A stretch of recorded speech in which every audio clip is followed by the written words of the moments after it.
पहिल्यांदा तुम्हाला chicken, mutton, अंडी, मांस ह्याच्या शुभेच्छा. काल पोळ्या, आज नळ्या आणि उद्या ॲसिडिटीच्या गोळ्या बरं का. तर आज आहे धुलीवंदन आणि जे जे घरामध्ये नॉनव्हेज खातात ना त्यांच्या घरामध्ये ना आज 100% नॉनव्हेजचे पदार्थ आणतात.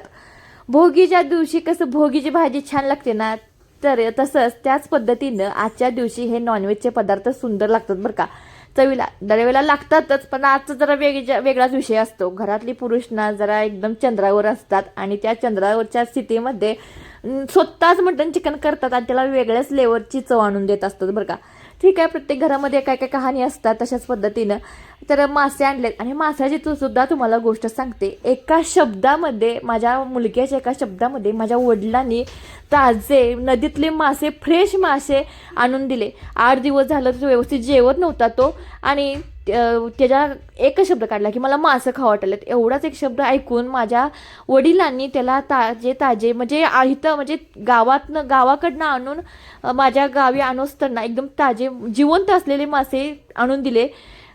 तर म्हणले जाते की पहिला मित्र हा आपल्या मुलग्याचा आजोबा असतात आणि आज्याचा शेवटचा मित्र हा मुलगा असतो, नातं असतो. त्याच पद्धतीनं असं घडलं आहे आमच्या घरामध्ये.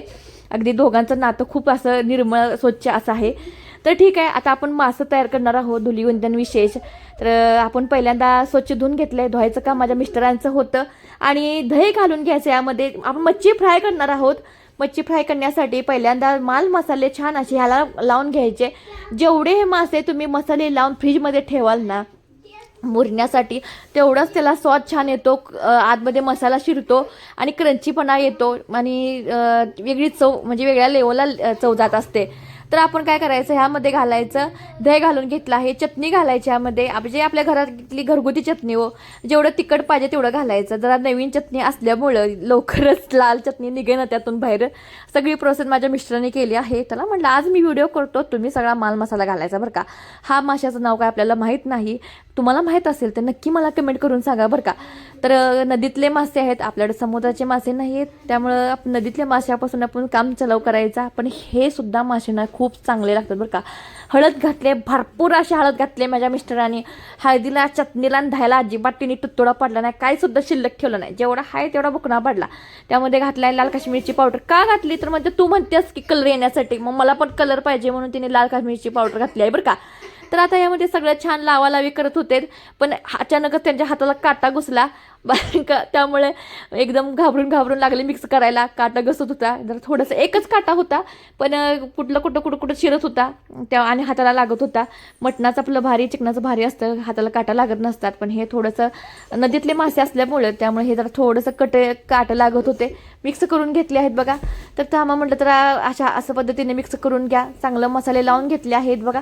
जेवढे ह्यामध्ये दही नसेल तर आमसूल किंवा चिंचचं पाणी घातलं तरी सुद्धा चालतं. थोडंसं आंबट कुठला तर पदार्थ ह्याला वापरायचा बरं का मासा फ्राय करताना. तर आपण इथं मसाला लावून घेतलाय. एवढंच मसाला लावताना आमच्या मिस्टराला घाम्या झाले आहेत. पण ठीक आहे, चला आता इथं मसाला आपण लावून घेतला आहे आणि अगदी धुळवड म्हणलं की वातावरण कसं एकदम गरमाटमध्ये असते बरं का, वेगळंच असतं. तर चला इथं एक राहिले होते ते एक सुद्धा लावून घेतलं आहे, दह्यामध्ये मिक्स करून घेतलं आहे आणि हे लगेचच ठेवून घ्यायचं आपण आपल्या फ्रीजमध्ये. आणि फ्रीजमधून मी बाहेर काढले आहेत, एक 3-4 तास ठेवले होते फ्रीजमध्ये. आणि मसाला आता करूया. लसूण घातलं आहे, आलं घातलं आहे, चिंच घेतली आहे आणि कोथिंबीरची ही पेस्ट करून ह्यामध्ये घालायची. तर नंतर घातली आहे मी, म्हणजे फ्रीजमधून काढल्यानंतर हा मसाला लावत आहे, त्यामुळे जरा असं खमंगपणा येतो. अगोदर घातली नाही तर मला आणि थोडंसं लाल पाहिजे होतं म्हणून लाल कलर इथं वापरला आहे. अगदी हॉटेलचा फ्लेवर, म्हणजे कोकणात गेल्यानंतर ज्या मासे खायला मिळतात मालवणी मसाला लावून किंवा लालसर कलरचे, ऑप्शनल आहे, नाही घातलं तरी चालतं, पण आपल्याला कसं खायचं, त्यामुळं इथं मी लाल कलर घातला आहे आणि ते सुद्धा मिक्स करून घेत होतं. मला मिक्स करताना मला जाणवलंच की याचे काटे लागत आहेत. मी शक्कल लढवली आहे की एका पाटीमध्ये मोठ्या घातलं, वरून पेड झाकले आणि छान असं मिक्स करून घेतलं. नो काटे लागो आणि सगळं कलर हे सगळ्या एकामेकाला लागणार आणि झटपट होणार हे मला माहीत होतं. त्यामुळे अशा पद्धतीनं काहीतरी डोकं चालू करायचं आणि हे मिक्स करून घेतलं. काय दिसतंय बघा, काय बघूनच अगदी दृष्ट लागण्यासारखी ह्या पिसाला. तर आता लगेचच आपण तळायला घेणार आहोत. अगदी वातावरण कसं गरमागरम झालं आहे आपलं. तर सकाळची जुळणी आहे आमची ही असलं तळातळीची, आणि संध्याकाळी वेगळाच बेत आहे. रवा घेतला आहे, यामध्ये घालायचं बेसन घालायचं जितकं आपल्याला पाहिजे तितकं. जिथे एवढे मासे आहेत त्यामुळे मी तर भरपूर बेसन घेतलं आहे. तर हा आहे मालवणी मसाला, तो सुद्धा अगदी थोडा घातला आहे. मीठ घालायचं चवीपुरतं. आणि आहे मच्छी फ्राय मसाला. तर मच्छी फ्राय मसाला वापरायचाच लागतोच बरं का, त्यामुळे ना ह्या माशाला छान चव लागते. नसला तर दुकानातनं जाऊन आणा, आणि बघा कसला भारी दिसतोय मासा त्यावरचा. अशाच पद्धतीने मी तळायचा प्रयत्न केला आहे. आता त्या मिक्सरच्या भांड्यामध्ये पाणी घेतलं आणि पाणी घेऊन हे सगळं मिक्स करायचं. पातळ अशी ह्याची पेस्ट करायची. अगदी आळू वड्या करताना कशा पद्धतीनं आपण पीठ केलं त्यांना त्याच पद्धतीने हे पीठ करायचं, म्हणजे त्या एक एक पीसला व्यवस्थित लागलं जातं. सुक्या पिठानं काय होतं, पीठ नुसतं करपलं जातं आणि त्याला लागत नाही व्यवस्थित पीसला. हे कसं व्यवस्थित लागलं सुद्धा जातं आणि पीठ छान असं थापलं गेल्यासारखं होतं. तर बेसन पीठ, रवा आणि आपला मालवणी मसाला, मीठ आणि फिश फ्राय मसाला ह्यामध्ये घातला आहे, त्यामुळं छान असं कोटिंग छान होतं. आता 2 पॅन ठेवलं आहेत दोन्ही बाजूला. तेल घालायचं, त्यामध्ये तळून घेणार असाल तर तळून घेतलं तरी सुद्धा चालतं. आपल्याला तळून नको होतं, आपल्याला शालो फ्राय करायचं होतं. तर इथं पॅन ठेवले दोन्ही सुद्धा. तेल घालायचं आधी खाली. जेवढं तेल घाललं ना तेवढं ते तेल ना एकदम सुकून घेतं बरं का. अगदी मी दळवेला थोडं जास्त तेल घालायला लागत होतं मला. तर आता पीस घ्यायचा, हा आलटीपट्टी करायचं, थापून घ्यायचं. नाही लागत नसलं तर हातानं वरून लावायचं, खालून वरून, आणि एक एक करून हा पीस आपण आता ह्या पॅनमध्ये घालायचा. 2 पॅन घालून सुद्धा आमच्या घरच्यांना कमी पडत होतं, म्हणजे किती हावऱ्यासारखी खात होती बघा. तर आता हे आपण एक एक करून हे मासे घालायचे. जरा लोडच केलं मी इथं, आलटीपलटी करायला जरा अडचण होत होती.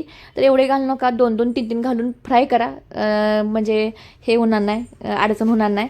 तर आधी खालून वरून अगदी हे भाजण्यासाठी 15 मिनटं लागले बरं का. आणि ही भाजताना मात्र फ्लेम आहे ती लो ठेवायची, म्हणजे कुरकुरीत होतो, आतून सुद्धा भाजला जातो. आणि विशेष तुम्हाला सांगते, तर बघा खाना तयार नाही होया तो शैतान हाजीर. आमच्या पोरग्यानं इथं थटल्यानं ठेवली, मला पहिला पीस द्यायचा. तर बघा हे असं पद्धतीनं भाजायचं काम चालू आहे. 15 मिनटं भाजण्यासाठी लागलं. आणि भाजायला अजिबात म्हणजे लगेच काढायचं नाही. जेवढं जास्त वेळ भाजाल लो फ्लेमवर तेवढं कुरकुरीत होतो, आतून भाजला जातो. जरा पीस हे मोठे आहेत त्यामुळं भाजायला वेळ लागला मला इथं, कारण की आतली लेअरसुद्धा भाजली पाहिजे, कच्ची राहता कामा नये, ही सुद्धा दक्षता घ्यावी लागते. आणि विशेष म्हणजे मला खायचं नव्हतं, त्यामुळे मला ह्याचा काही अंदाज लागत नव्हता. त्यामुळे प्रत्येकाला हे द्यायचं, पीस शिजले का काय विचारायचं आणि नंतर आणि भाजायचं.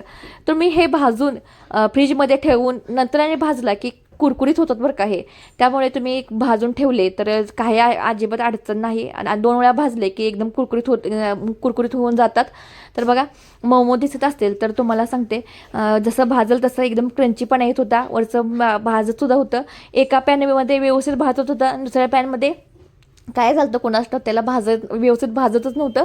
पण बाहेरचा मसाला वगैरे ना छान असा लागत होता. तुम्ही सुद्धा काय नॉनव्हेज केलं ते नक्की कमेंट करून सांगा. आणि ही रेसिपी बघायला कशी वाटली ते सुद्धा सांगा. मग काय लगेचच आपण थाटली घेतली, आपली कायम डेकोरेशन करतो ती, आणि एक एक करून मांडून घेतलं. बघा एक असं करंची असं भाजून घेतलं. कशा पद्धतीने ठेवायचं कळलं ना. काय खाणारी तोंड आजूबाजूला थांबली होती. म्हटलं थांबा जरा, मला व्हिडिओ करू दे, नंतर तुम्हालाच ही थाटी घ्या आणि खावा पडशी ना. तर अशा पद्धतीने क्रंची अशी भाजून घेतली. खाली गार्लिश कशा पद्धतीने करू शकताय तसं कळलं तर चालतं. काही सुद्धा गार्लिश करायची गरज नाही. नॉनव्हेजचे पदार्थ तर काही आपल्या घरामध्ये गार्लिश करायची गरज नाही. फक्त व्हिडिओसाठी मी हे छान केलं आहे. लिंबू घेतला आहे, कांदा घेतला आहे, कशाबरोबर खाल्लं तरी सुद्धा चालतं. तर हे बघा कांदा वरून घेतलाय, सोडला आहे, खाली कोथिंबीर घातली आणि वरून कोथिंबीर घालायची विसरले मी. आणि गरम गरम भाताबरोबर खाल्लं तरी सुद्धा चालतं, किंवा असं सुद्धा हा मच्छी फ्राय सुंदर लागतो. तर माझा व्हिडिओ बघायला तुम्हाला आवडला असेल तर प्लीज जाता सबस्क्राईब करायला विसरू नका. आणि खाऊन बघतं म्हणायचं भारीच की.